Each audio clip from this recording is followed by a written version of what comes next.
It's the Anfield Wrap, Neil Atkinson, John Gibbons, and we're joined by Mark Boyns in the studio. Mark set up Opening Up Cricket. Mark, if you can just sort of tell us what Opening Up Cricket was and why you set it up in the first place, just as an introduction to listeners who might not have heard you before. Yeah, of course. Opening Up Cricket is set up to promote mental well-being and suicide prevention through, of course, cricket, but there's broader links to sport, which I suppose we'll be looking at this evening. Indeed, and we've also we're going to be joined in part 1 by Luciana Berger, by Stan Collymore in part 2, and Ronnie Irani in part 3 to talk about the links between sport and mental health, but also to talk in general about mental health and the situation around mental health. And we're overjoyed to be joined by Luciana Berger from Brussels. She's over there at the moment doing some meetings, and she's come through to join us on the phone, and we're very, very pleased. And Luciana, I mean, let's talk about the situation in general first and foremost. You were Shadow Mental Health Minister. It's something that remains very, very close to a lot of the work that you're doing in Parliament whilst being an MP for Wavertree, and it is, you know, you can't overstate it enough, the statistic that suicide is the biggest killer of men between the ages of 18 and 49.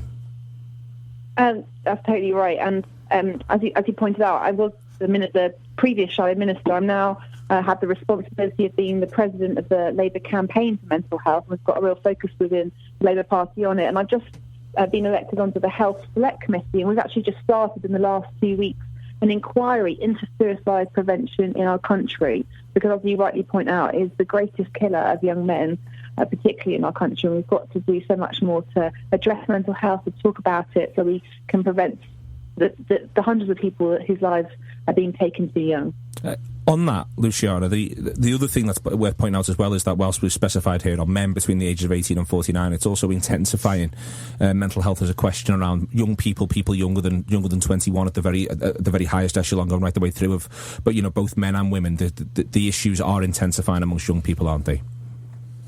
They are, and we know that there's many more young people that are presenting with a mental health condition. We've just for the first time ever got the data of actually how many young people it is, and over 200,000 young people a month are formally accessing NHS mental health services.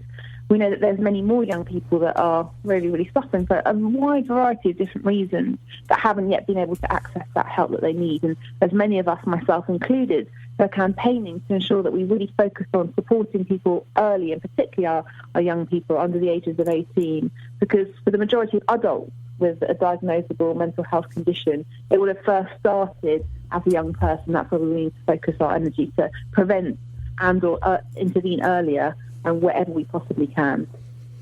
Yeah, I think the aspect that Luciana raises there about prevention is probably the most important aspect of sport and mental health, and the ability for team sports particularly to help people recognise symptoms and things which may lead to poor mental health, because from experience that we've had through the project, both anecdotally and through surveys and evidence, it tends to be the focus in mental health and people's view of it is around recovery and what to do when someone is encountering a problem, rather than promoting well-being as a starting point to avoid these problems that will come later on. Is that fair, Luciana? Is prevention? I mean, I've read something today, an interview you did, where you mentioned that 1 in 2 people who go on to show mental health issues in later life, 1 in 2, where it can be pinned back towards something under the age of 18, and being able to find sort of ways around making people aware of potential issues and prevention is going to be a massive part of cure here. Definitely, and that's why, as part of the campaign that myself and many people that work in sport or work in our NHS or work in our schools are doing is what more can we be doing to equip our young people in our school environment, starting at primary age, really, to be able to be literate and talk about how we feel, to know where and how to come forward if people need help, to ensure that teachers have got the skills required, and also there's such benefit in physical activity to our mental health. And I think we don't just talk about it enough. We just think about it in terms of our physical health, but actually bringing people together, being outdoors. There's some fantastic work done that we've learned from in Merseyside from a guy called Professor William Bird that has looked at the benefits to our mental health with being involved in sport and physical activity, and those are the kind of things we really need to learn from. On that, to sort of expand upon that, the role that sport and communities can sort of begin to play. I'll go first, Luciana, and then I'll move over to Mark on this. It shouldn't have to necessarily, and it shouldn't be part of filling a gap left. And I'll come over to you first on this, Luciana. Left by, for instance, government and funding questions. We fundamentally, more than half of CCG's plan to reduce the mental health budget at the moment. So it isn't necessarily fair to put the onus on sport and communities or volunteer-based organisations to have to fill that gap, is it? But that's the reality of the situation that's presenting people at the moment. You're working hard to change it, but in the meantime, there is an onus on normal people to find solutions to these problems. We're all normal. We all have mental health. And sometimes we suffer with our mental health. There's lots of different challenges, and the thing that I'm trying to do within Parliament is to hold the government to account on the pledges and the promises that they've made so far to increase funding in mental health. Because there's a massive gap between what they say is happening and what is actually being provided to our frontline NHS services. But again, we're not going to solve the challenges of our nation's mental health from our NHS. And that's why our communities and our schools and our workplaces are so important to focus on how we keep people well. And no, it shouldn't be up to local sports clubs, be that competitive or be that within the community to plug that gap. But we also know that the cuts that we've seen within our local communities, in my view, have been some of the reasons why we're seeing more people turn up in a crisis, and particularly young people. Why have we seen such a massive increase in the number of young people that are turning up at A&E? Accident and emergency in a mental health crisis, and I think that's down to a lack of youth services in some places because of the cuts from central government, because of the lack of services from our children's centres, and yes, because of the lack in some places just the funding of our sports centres and our recreation and our outdoor and leisure. And actually, those things can really make a difference to keeping people well. I think we need to shift the debate and the focus to really place a value on all these things that make a difference in our communities for keeping people well. Yeah, what has always struck me as being quite a paradox is that as time moves on, more and more people have knowledge of mental health and mental illness. And as a result, even though there will be people who are resistant to it, people will seek treatment or be referred either by a healthcare professional or by a friend. And that's great, but it is clear that the healthcare system as it exists can't cope with that. I was speaking to someone a couple of weeks ago who was talking of an experience of someone being placed having a bed in a hospital in Bradford and family from Cornwall having to travel up. That was the nearest bed that was available. So sometimes we can get drawn into this talk about cuts to budgets and how mental health is being overlooked, and of course that's incredibly important. But this might be the time now for people to realise that the idea around prevention is so important at this stage, and sport, without doing it, provides people with the opportunity to interact, to have an opportunity to speak about mental health, with perhaps not even knowing that's what they're doing. Yeah, and I think that's important as well, isn't it? It's the idea of it doesn't have to be this big thing that's like, oh, today we're going to have a big chat about mental health at the cricket club. It doesn't have to be that, does it? It can be small things. It can be, activities that kind of get people talking, as you say, without ever realising it. And it doesn't always have to be, something like World Mental Health Week is brilliant in terms of bringing people's attention to it and getting people talking about it more. But then that's not necessarily the other 51 weeks it then goes away and we'll forget about our mental health for another year. It's small things all your time. And as you say, Boyns, it's things that, sometimes you don't even kind of realise and you're doing it. It's just checking up on each other and just putting these small little things into place that kind of act like checks, really. I always think in terms of kind of, just where we're at. Yeah, and it can be that, being completely honest about it, people get a kind of cause fatigue where this week is this cause, this day you're wearing that, etc. So to try and influence people to think about mental health generally is perhaps the biggest task that people in roles like I have or the general public can have to work on. On that sort of thing, Luciana, you just said before that we're all normal, even people who work in Parliament, and there is putting over that sort of commonality of experiences. I think that in many senses it is the toughest challenge, and it's something which is it's a subtle thing to put over, isn't it, to people, this idea that we're all coping with things simultaneously. We've all got everyone's got and everyone has gone through something that you have gone through, and as Mark says, if you're trying to prevent people being affected by things, finding ways to articulate that is the challenge. It is the hard part, but it is perhaps the most necessary. Definitely, and that's why we've got a massive job to do with each new generation. All the young people that are coming through our schools now, they have incredible amounts of pressure, and whether that's from the education system and the exams that our young people have to face.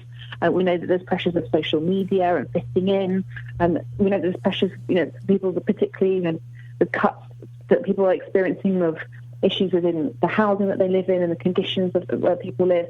All those things have an impact on our mental health. But if we can do more to provide young people with not only the words to explain how they feel, but to understand more about mental health from an earlier age, and we do it in all our schools. We know that the majority of what our NHS contends with is lifestyle-related disease, some of which is to do with our mental health, and we could just be doing so much more to prevent that. And that's why we've got a campaign to have compulsory personal, social and health education in every single school across our country. So we do equip that next generation and with that confidence and those skills to really make a difference. There's a thing here, isn't there, John, about, and I think it's getting better. It is something that whenever we have these discussions, you do actually feel as though it's getting better. But the removal of this sort of stigma of admitting weakness that Luciana's referred to there. If you're having conversations about this sort of thing, and you're right to say it doesn't have to be a big, we're all getting round and we're just talking about this one thing, but just sort of being able to articulate this idea of things aren't great at the moment, things could be better. Yeah, and it's normalising the behaviour and normalising the conversations, and that's why Luciana's right to say it starts in schools. And so when those people go into the workplace, if those conversations aren't taking place, it's almost like, well, why not? You know what I mean? And so that's why it's good if it's happening to young people, and so as you grow older, it just kind of becomes a place of just asking how people are, and just becoming aware and of the mindset. If you don't do it to be nice, you do it because it's important. And so it's important to a workplace that everyone is of the best possible mental health, because it's you're going to get a more productive workplace. And so it's getting into those kind of ideals, really, rather than just, this is just something we should do because it's the right thing to do. And necessarily it is, of course, the right thing to do as well, but also getting in that mindset of well why wouldn't you why wouldn't you do that if you cared about everyone that you're with, and you care about the company that you're working for. And sports got this. I think if I can also sorry, go on. I was just going to add also, in terms of it is also generational. So we're seeing that we are seeing shifts in our attitudes as we go through the generations. But there is still stigma and discrimination amongst young people, but it's not as bad as it is for older men. I say older men; it's still men under the age of 50 that don't feel comfortable to come forward, and sadly in our country, too many of them taking our lives. And a local constituency MP, I'm struck by particularly the number of men that I've spoken to in my surgery in their 40s and their 50s that are able to talk to me about their mental health because they know about the role that I do in the campaign that I've been involved in, but say they can't and don't feel comfortable talking to either their parents or their siblings, sometimes about the challenges they face for decades. And again, we've got a job to do throughout all of the society to make sure that we really tackle that taboo and that discrimination that unfortunately people still, that still exists and people still experience. Yeah, it's interesting that how people will speak to a different person or someone outside of their usual context, because I'll be at a session with a club and there'll be people who may well speak to me afterwards or during or a week or two after who will raise something that's an issue in their health or that of a friend or a member of family, and have said consistently that that's not something they felt comfortable to talk to someone close about, but have seen if someone else is talking about an issue in terms of mental health or mentioning their own experience or some experience that has been shared, even though they didn't know that beforehand, just give someone the kind of opportunity to be authentic with what's happening to them that might not have been offered otherwise. Yeah, and just on that, by the way, I'm going to end each of these parts just saying this. I'm going to just run through this each time, that there are people that you can speak to, people you can speak to over the phone or via websites very quickly. The Samaritans, a free helpline for those in need, number 116-1231. Mind, a charity that provides free counselling to those who need it. The number 0300-123-3393. Calm, the campaign against living miserably, aimed at men with mental illness. Their helpline's open 5 p.m. till midnight, 365 days a year. The website's really good. 0800 58 58 58. Papyrus, a charity with a mission to reduce the rate of suicide amongst young people in the UK. You can call their helpline if you ever need advice or help, 0800 068 4141. And lastly, 7 Cups of Tea is an online chat resource for anyone who wants to talk, but would prefer not to do it on the phone. Their website is 7 Cups. We're going to speak in a minute to Stan Collymore, and we're going to speak to Ronnie Irani, but before we do, thank you very much, Luciana. Is there one thing that you would like to see improved or changed in the short term that feels as though people themselves can either achieve, or which, you know, people can campaign towards getting achieved? I think, just as humans, and we should be just like to reach out to our friends and family, and don't accept when someone says they're okay that they're actually okay, and do everything possible, particularly for those people that are perhaps like, living by themselves or lonely, that particularly as we reach and we go into the winter months, to be a source of support to anyone that might be suffering. Okay, this is Radio City Talk. We'll be back in a minute or two with Stan Collymore. This is Radio City Talk, the Anfield Wrap. Neil Atkinson, John Gibbons and Mark Boyns in the studio. Mark from Opening Up Cricket. And we were joined previously by Luciana Berger. Now we're being joined by Stan Collymore. And Mark, before we speak to Stan, you know, it's made up that he's coming and joining us. You know, he's worked with organisations like Time to Change and the Depression Alliance. But as a sports person or people who are involved in sport, we have this theory that they're always going to be mentally strong. We've got that sort of instinct. And you know, there's lots of examples of that not quite being the case, no matter how much we try to act as though it is. Yeah, absolutely. What we've talked about before is really important about mental health, but a lot of the time people can consider that to be quite textbook, or things which happen in doctors' surgeries or anywhere else. When we think about sport, there's definitely this aspect, and we come across it in cricket, football, rugby, wherever it be, that we take mental health or mental fitness as a given. There's players we might look at and say they're mentally strong, they're resilient, they can cope with anything that happens on the field. And then there'll be ones who perhaps we think about more, they're easier to identify, who people will target and say, well, they're mentally weak, or they crack under pressure, and you can think of examples where people find it easy to say that. So I suppose what I'd be really interested to hear from Stan is that, perhaps on a scale of a percentage scale, what would you consider the split between physical preparation and mental preparation in terms of a game of football? Evening, chaps. I think from my perspective, I think that it's a fascinating debate, firstly, and it's one you could have for hours and hours and hours. But I think that when I was a sort of kid growing up, I was always very resilient, playing football, wanting to do well, wanting to be a pro. And when I came into the game and ended up, particularly at a club like Liverpool, one of the world's great football clubs, there was no issue with wanting to play at Anfield on a famous night against Newcastle, or at Old Trafford, and getting booed as the sort of British record transfer. There was no mental issues or wilting flower syndrome for me. I think that what happened was, genuinely, is that sportsmen physically prepare, as you've mentioned. So you do everything. All of your training is to get your body into condition to be able to play 90 minutes of football. But I noticed in the 90s that there was no mental equivalent. There is no rule book with professional football that says, when you're really famous and you're shot from Nottingham Forest to Liverpool, this is how you deal with this. This is how you deal with people sat outside of your front door, photographers following you everywhere, newspapers and tabloids knocking families' door and friends' door, looking for stories about you. And that, of course, has a toll on anybody. It doesn't matter how mentally strong you are to be able to go out and play a football match. So I think that what was lacking, particularly in the 90s, and I'd love to think, and there's certainly anecdotal evidence that it is the case that it's changed significantly, is that all of your physical prep, if you've got a little hamstring tear, you've got a little knock, you go into the physio in a beautiful room, 3 masseurs there, a couple of physios, go and see the club doctor or the surgeon if you needed surgery. All of that side was taken care of. But on the mental side, there was nothing. And a very, very interesting story. When I went to, when I was at Aston Villa, which was probably in the middle of a maelstrom of issues, private life, family situations were all enveloping me. And I decided to go and speak to the club doctor on behalf of the physio. So I went and saw the club doctor, and we were due to play a game a couple of days later. And the club doctor was so on side with the club that he said, look, you're playing Fulham at the weekend. Fulham then, I think, were a second division side.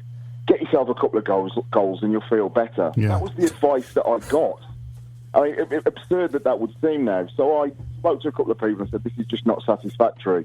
Went to the Roehampton Priory, sat down with a doctor that I still have very close ties to now and speak to occasionally, and he said, you have the textbook symptoms, probably through your life, but certainly exacerbated by the sort of goldfish bowl that you're in of clinical depression. So it was me having to take myself out of a football environment to get that mental support that was the opposite of the physical support that I was getting in the club.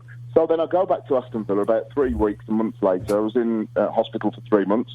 And when I came back, I remember seeing Gareth Southgate, Mark Bosnich, Dwight York, Hugo Ekyog all sat round a table at Bodymore Heath with a guy that I'd never recognised before. And on the back of my experiences of mental health issues at Aston Villa, John Gregory, who was very critical of me, the Aston Villa manager, decided to get somebody in to address the mental side as well as the physical side. So, look, lots of things have changed. Lots of sportsmen have come out and talked about mental health issues, which massively helps. It then gives us the feeling that we're all in it together. It doesn't really matter whether you're a billionaire like Donald Trump or, you know, a cleaner like my mum was at Cannock Baths. Is that our brain is a very, very powerful thing, and it can malfunction just like the body can malfunction. So I certainly think now in professional football, the mental aspect of fine-tuning, of mentors, of people to be able to talk through any mental issues is, if not on par with, certainly getting to the stage whereby clubs have in-house people that are monitoring both the physical and the mental. You mentioned the money there, Stan, and I find that quite interesting because I know that was something that was thrown at you a lot, and you'd like to think has moved on, but hasn't really, to me, massively, in that people said to you, well, he's got loads of money, what could he possibly be sad about, or what could he possibly be stressed about? And then, you know, you hear people say, well, you know, someone here is really struggling, that's proper stress, and you still get that, and Raheem Sterling's an example of someone who said, oh, well, he's got all the money in the world, so he should be able to cope with anything that life throws at them, and it's a bizarre kind of attitude, really, the more you think about it, the idea that just because someone's got a lot of money in the bank, then they're going to, you know, be able to cope with anything that life throws at them. Absolutely, and do you know what? I'm going to be very honest here, is that going through 15 years of sort of mental health issues, I mean, I still probably have one bout, if I'm really unlucky, a year, and it tends to come in early October. I don't know if there's anything to do with the clock's going back at darker nights, lack of vitamin D, I really don't know, but in the last 5 or 6 years, to keep a diary, that has been the case. But I remember actually being quite critical, not of Raheem having the little break that he did and Brendan having the foresight to be able to give it him. But for me, I mean, I was challenging myself as I was thinking it.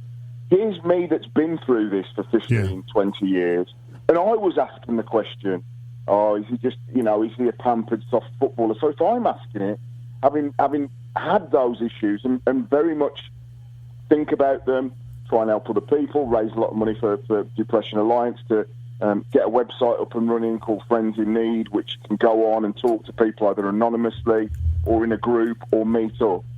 Then people less educated about mental health issues automatically are going to come up with the view, pampered footballer, earning lots of money, swinging the lead, when we would never ever question if Raheem Sterling was diagnosed with terminal cancer, God forbid, or any sportsman, or any journalist, or any celebrity, there would never be a link with, oh, you can't have cancer because you're a billionaire. You can afford the best drugs that money have got to buy. It would maybe slow things down a little bit, but it wouldn't stop it. But when it comes to mental health issues, and I remember this at the time with John Gregory, this was very damaging because this was pre-social media, before you had the right of reply and the ability for people to see you on a day-to-day basis, sometimes happy, sometimes sad, sometimes a little bit mardy, sometimes, you know, over the moon, is that for me, John Gregory came out and said something that was very damaging. And he said, how can somebody earning X amount a week as a footballer be depressed? Being depressed is the woman living on the 65th floor of the tower block in Peckham. And the reality is that both can, because both have a brain, and both have a brain that if you put that brain under enough pressure, enough stress, lack of diet, lack of exercise, lack of work-life balance, is that anybody's brain, anybody's mind is susceptible to mental health illness, mental health issues. But certainly nowadays, I've noticed virtually all charities are on there giving great information. If you're struggling, talk. If you're struggling, give us a call, send us an email, join this group. And I think that it's emboldened and empowered lots of people across the gamut. I've never seen so many, and this is where teenagers are massive in this, because they're a lot bolder, they're a lot braver, they're a lot more irreverent than sort of older ones that get sort of ingrained in their ways. I've seen 16 to 21-year-olds go on Twitter and say, I struggle with mental health issues, but I have never missed a day at work.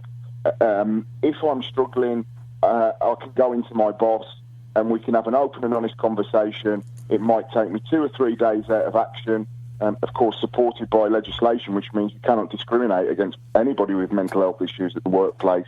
So the conversation has evolved, the help is there, but it is really strange that people genuinely would still think in 2016 that although they would easily acknowledge, yes, of course, a billionaire could get cancer and die, but a billionaire having a brain issue, a mental health issue, whereby they're struggling with stress or self-esteem, absolutely not, because the money is the filler to be able to take them onto another level. So the conversation is still going, education is still going. I think it's changed massively, but there's still plenty of work to do. OK, this is the Anfield Wrap on Radio City Talk. We'll have more from Stan in a second, but before then, the news. It is the Anfield Wrap on Radio City Talk. It's just after 7 o'clock. Neil Atkinson, John Gibbons, Mark Boyns, and still got Stan Collymore with us on a phone. Mark, you had a couple of questions for Stan. Yeah, I was really interested to hear, and in fact, Stan, you've used an analogy which I use in the sessions where I go and speak to sports players, in that this idea of people differentiating between illnesses that people can get and whether income makes a difference, and of course it doesn't. But I looked at an example of Clark Carlisle a few years ago whereby he'd had a particularly bad time and ended up having an attempt on his own life, and thankfully survived. And afterwards, I made the mistake of reading the comments on an online article, which was always the worst thing to do. Yeah. And it was split between people saying nice things and people saying things which just weren't necessarily nasty, but which was just incredibly ignorant around this idea of, yeah, he's a millionaire, what have you, what's he got to be depressed about? A thing that I'd be interested to ask, and some of the stuff you've mentioned about your experience is really instructive for this, but would you think that there would still be an issue, perhaps if we were to go further down the leagues or at clubs where there's particular pressures on contracts and money, where a player maybe struggling with mental illness or even something that wouldn't be diagnosed, just going through a low patch, do you think there would still be, even though, of course, as you mentioned, there is no way legally people can discriminate on the grounds of mental illness, would that be in someone's mind, though, when they're looking to maybe approach their coach or their manager and say they need some time off because of a mental illness? Would they be put off doing that compared to just simply saying, well, actually, it's the knee that's gone again? Would they be still a culture that would make perhaps that manager or coaches think, well, actually, when we're looking at doing the contracts at the end of the year, this guy's soft and we don't particularly want him? It's a very good question. I think the answer, unfortunately, is yes. And the reason why that is because there is a monetary value on an object, and unfortunately, one of the other problems, which of course leans into sort of mental health issues, is that footballers are objects. They're traded commodities. So, you sign for a club, and a club will do everything it can to help you and schmooze you and say you're going to live here and we're going to look after you here. But when they've got you, there does tend to be a little bit of a disconnect, and you're left to your own devices. And like I say, without the adequate mental support as well as physical support, which is changing, there's no doubt about that. Many clubs have in-house psychiatrists, psychologists, counsellors, mentors, but the change has been relatively slow. But I think, unfortunately, the reality is if you're playing for Scunthorpe and you've got 5 or 6 months left in your contract and you're one of the lower earners, you are going to be treated significantly differently by that organisation than, for example, if Paul Pogba came out at Manchester United now and said, I'm only 4 or 5 months into a contract, but I'm really struggling. And the answer for that is quite simply financial. The investment in Paul Pogba is to get him back well, to get him playing, not to look after him as a human being. And I think that what employers need to do is, and legislation is there, I don't think a lot of people necessarily know about it, and I think a lot of people shy away from it. For example, when I was having therapy in hospital, back, we're talking about 18 years ago now, is that there was a lady in there that took 2 weeks holiday because of that reason. She was a solicitor, scared to go in to talk to her boss, because I don't think the legislation there was there to protect her. What we need, of course, to do is to basically open up the conversation to be in a place where we say, look, this isn't black, white, rich, poor, footballer, broadcaster, bin man, cleaner issue. This is an issue, and keep hammering the position home, that 1 in 3 of us will have some kind of mental health issue through our lives. So that multi-million-pound footballer might have a sister or a mother. So we have to tap into that. And it's not a sympathy issue. I take on board what you said about Clark, because I saw, before we left Twitter, some of the comments that were made. I don't want anybody's sympathy, but what I would like people is to acknowledge that this is a relevant issue in my life. Same with the guy at Scunthorpe, that he can go to his boss and say, look, if I can get the support that I need, I'm going to be back on the pitch in double quick time. But if you don't feel that conversation is available, and you feel that a club would get rid of you, then that not only stops the conversation being one whereby the boss can learn, the club chairman can learn and empathise, but of course as well, mental health issues become exacerbated by feeling isolated. So it keeps coming back to the same thing of 1 in 3 people that will struggle. If you struggle, stand up, speak out and talk. And I think there have been many charities. The Time to Change one has been fantastic. I know that they sponsored a radio show I did a couple of years ago, and I'm really keen in getting them involved in the project that I'm in, to have a charity partner that is a mental health partner, to keep a conversation going throughout the season. So how are you feeling today? Give us a call on such and such, on this line. Or because 1 week, mental health week, mental health day, mental health month is great, but people's mental health issues go through a 12-month cycle. Yeah. So to go back to the sport, I think that unfortunately, yes, sport is still very much, and particularly football, is about a financial investment in somebody, and if that financial investment can be written off for very little, clubs will do it. If it means that they're going to lose their star player for maybe a month, but they're going to get him for the next 3 or 4 years and be able to sell him on for 50 or 60 million pounds, then they tend to be the ones that get the support. I think what I've been thinking of throughout this is the issues with short-term thinking as well, and it's the idea of, you were told, Stan, I'll just score a couple of goals at the weekend, and that's kind of always the solution. And it feels to me that although there's a greater understanding amongst everyone really of issues around mental health, I think a lot of us just think in kind of short-term ways, and so within a workplace, it's okay. Well, I understand mental health's important, but I just need you to do this right now. And I think that happens in all workplaces, but it's even more in football because a manager's under pressure. Absolutely. A manager feels under pressure. So you could have a manager understand, you could be sat here and agree with everything we say, but when he goes back to his football club, he's thinking, but I need to win Saturday. So, listen, Stan, look, I know you're struggling, but I just need a goal from you. I need a goal from you on the weekend, and we'll worry about it next week. But next week never comes.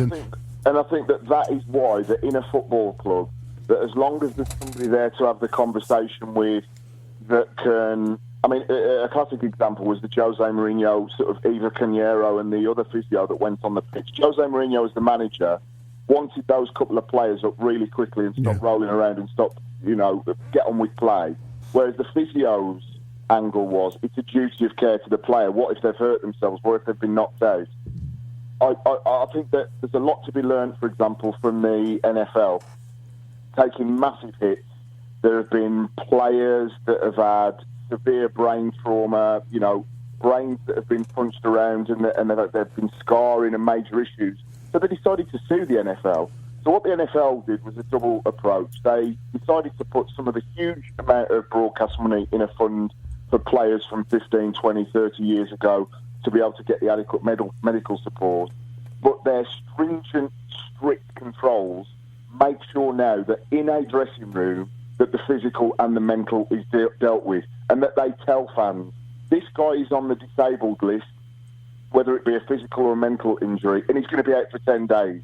He's going to be out for 15 days. And that all of a sudden alleviates that kind of pressure from a manager, because if you've got a list on a Monday that says Raheem Sterling is out for a week, hopefully we could get to a conversation in 30 years' time where we could just basically drop it on a piece of paper. Raheem Sterling, we've had the statistics back, and he's mentally flagging. We've sent him off for a break. The reality is you're losing a player for a week or 2 weeks, like you would with somebody with a hamstring strain or a sore knee.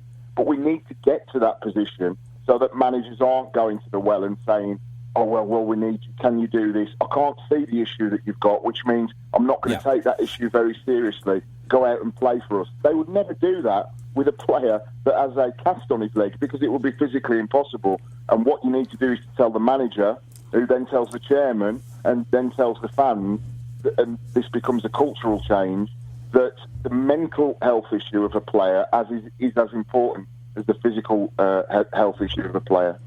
Okay, brilliant to speak to Stan Collymore. Something we can talk about again in the future, and I think we may well do, Stan. This is the Anfield Wrap on Radio City Talk. Neil Atkinson, John Gibbons and Mark Boyns here within the studio. We've heard from Stan and we've heard from Luciana. After this, we're going to speak to Ronnie Irani about that side of it, from what he's seen in his experiences around cricket.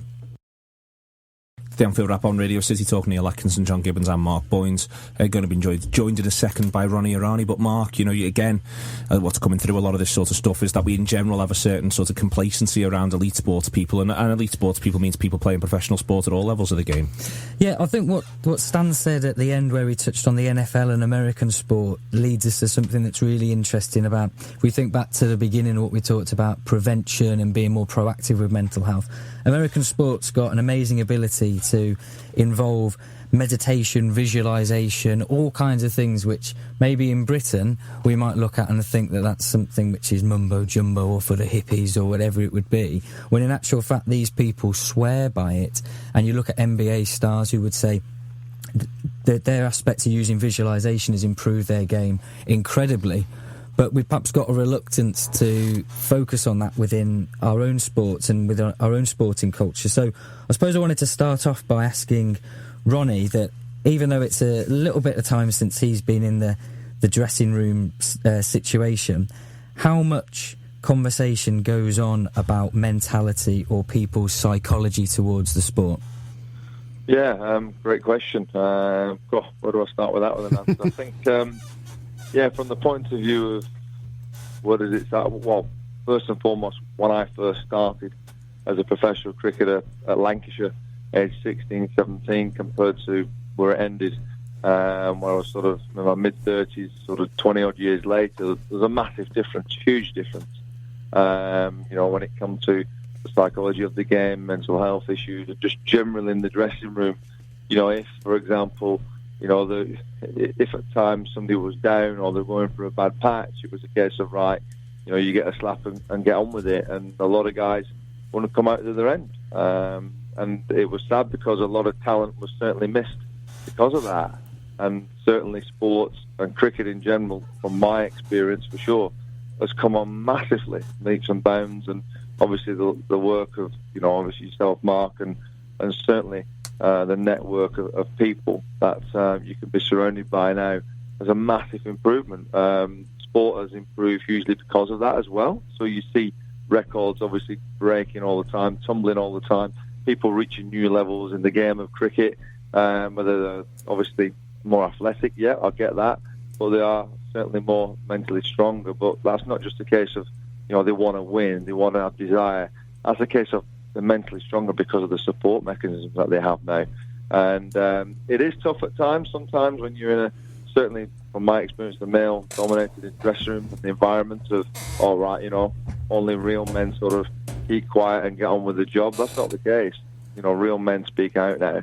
And if somebody's got an issue, somebody's got a problem personally, they'll just come forward, admit it, they'll sort of take the bull by the horns themselves and say, look at me, this is the position I'm in, I need help. And a lot of people are doing that more and more, and that's because of obviously the likes of Mark, certainly the organisation, what we've been involved in, and more it continue. And as we said, we can only move forward in these aspects, but there's a lot more happening now compared to when I first started out.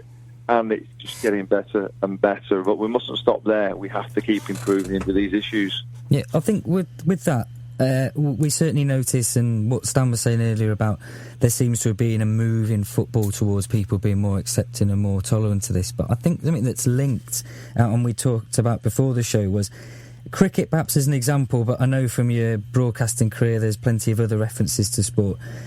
Does sports generally know how to deal with the unconventional characters, the people who might not fit in a particular model that a team wants? And that could be to do with a different mental approach they have, or they might be someone who's harder to reach. Are we still looking at sport as being something where they're trying to fit square pegs into round holes? Yeah, it's better. It's certainly better than what it was. You're right. I mean, cricket, for an example, when I was growing up, what grammar school did you go to? Well, I didn't. That was like... the people will look at you and think, well, you're not much of a chance. Or when you come up against certain schools of which, as you were developing, and you weren't from that background, certain individuals would say, yeah, I'm going to show him. I'm going to put the record straight here. Or others would feel a little bit inferior, even though they were fantastic sportsmen, but mentally they'd struggled just to get to the line, let alone get over the line. So I think when it comes to the characters and the individuals, I think certainly you have to have guidelines. You've got to have people who, want for a better phrase, toe the line, but you also need those that are different, want of a better phrase, who are sort of mavericks, who certainly can, be game changers. But application is everything, but that's mental application and physical application.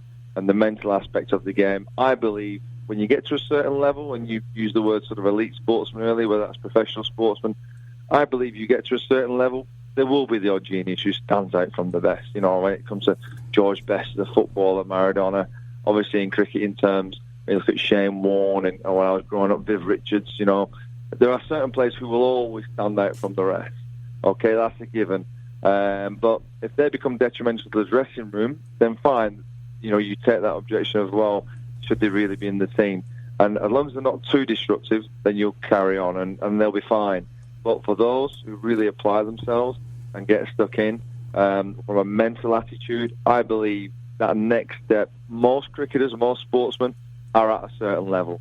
It's those who've got it mentally. And that could be needing support from certain issues of big periods and big performances, or it could be those who need mental help when it comes to their upbringing and the family. It can be all the way down the scale. But one thing to be sure, for me, you get to a certain level in elite sport, and it's about that mental step for me. Absolutely. Absolutely. I really mean that sincerely.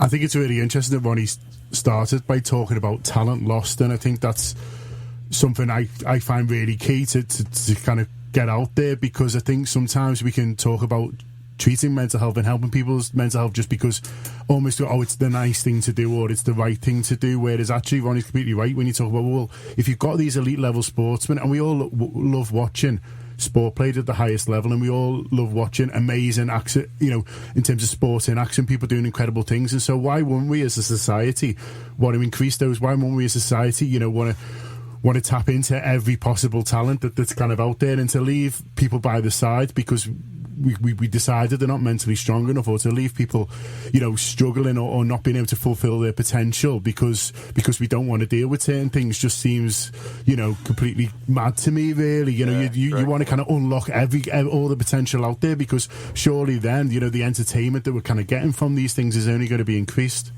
Oh, massively. And, just on that, and opening up in a sense of, sorry for the pun, but when you're opening up from that angle of, I'm chairman of cricket at Essex County Cricket Club at the moment. It's not a paid role, it's voluntary.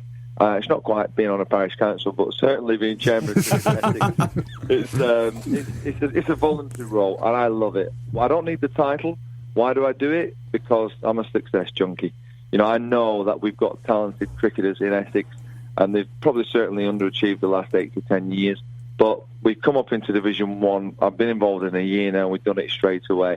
And we've got, I'll be honest with you, 3 or 4 lads in there who are, want of a better phrase, and you guys will get it, Essex boys. Yeah. Okay? They've got this attitude of who they are, what they're about, and what they've been brought up in. But do you know what? It's refreshing. And I love it.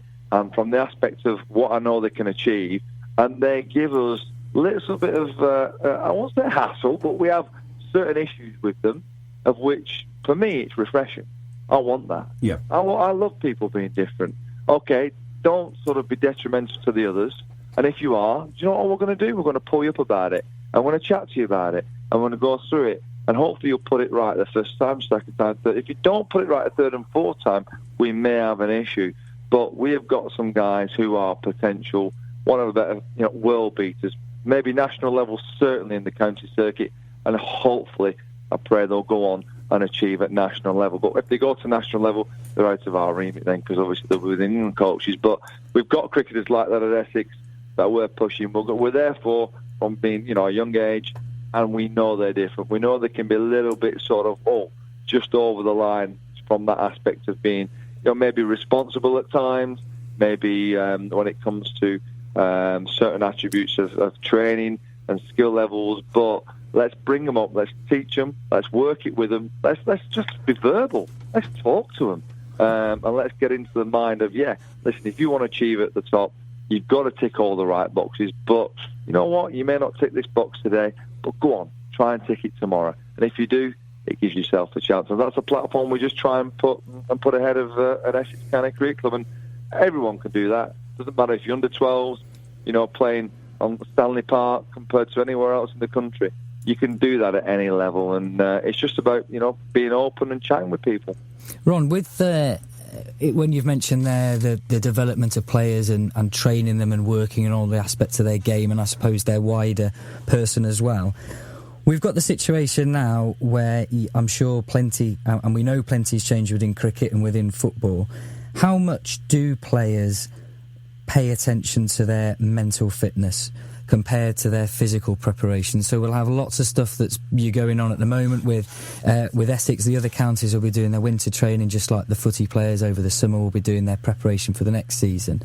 How much of that mental preparation and mental fitness will be directed to them, and how much is just left for people to sort of pick up if they fancy it?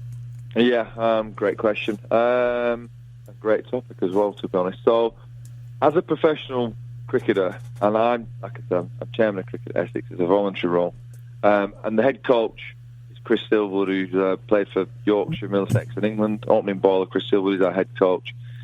We expect every single member of our team to turn up, whether it be if they've had a few weeks off in November, or obviously pre-season in March, pre-season training camp, turn up for the camp. We expect them to be top fitness-wise. That's a given. That's part of the job that you buy into, that you are an ultimate athlete. That's part of it. Like, we don't even consider that being an option. You turn up and you are super fit. Now, naturally, if we identify during the off months that there may be an issue with your diet or certain things, certain people, struggle with their weight and it's not natural to them. So we find them and we give them help for that, so that they build into that. But they're athletes first and foremost. You're never going to get a contract in any sport this day and age now unless you're an athlete. So that's a given for us.